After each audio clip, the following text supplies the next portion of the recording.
Selvmord. I år 2010 blev der begået 700-800 selvmord.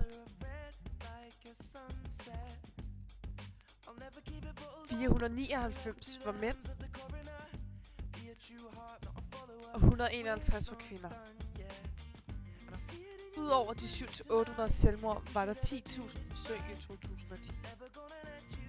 For hver selvmord, der er begået, er der 10 selvmordsforsøg. Det svarer til 16 selvmordsforsøg om dagen. Der er gennemsnitligt 5 pårørende for selvmord, som svarer til 75.000 pårørende om året. Der bliver dræbt 30% mere af selvmord, end der bliver dræbt i trafikken.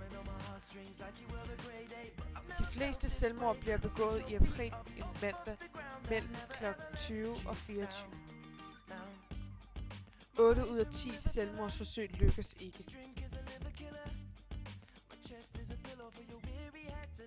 Der bliver begået et selvmord hver 40.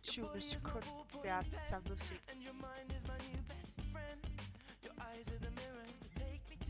Danmark ligger på en klar førsteplads over kvinder, der har begået selvmord i år 2010. På anden, tredje og fjerde pladsen ligger Sverige, Norge og Finland. Så kigger vi på 1991. 1991 blev der begået 118 selvmord. 63 var mænd og 65 var kvinder. Det svarer til, at der blev begået 0,32 selvmord om dagen.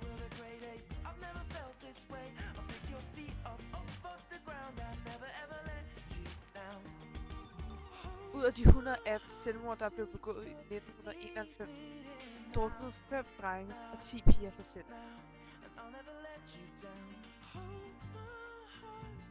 5 drenge og 2 piger hoppede ud foran et S-tog. Af piller døde der 5 drenge og 25 piger. Af indånding af gas døde der 8 drenge og 3 piger. 16 drenge og 3 piger hængte sig selv.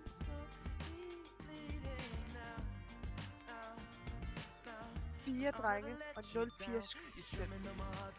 Og af andre årsager døde 12 drenge og 13 piger.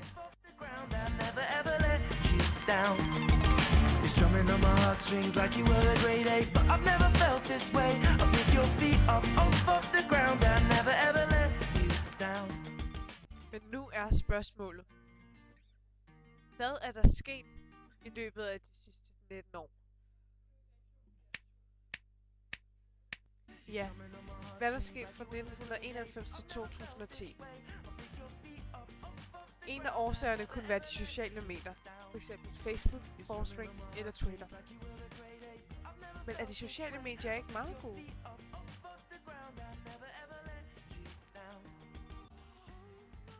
Nej, ikke nødvendigvis. De sociale medier kan have alvorlige konsekvenser.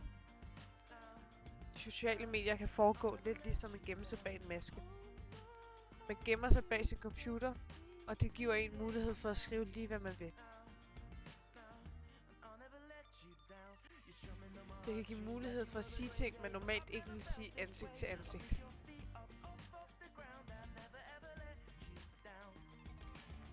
Det kan have store konsekvenser for personen, som modtager det.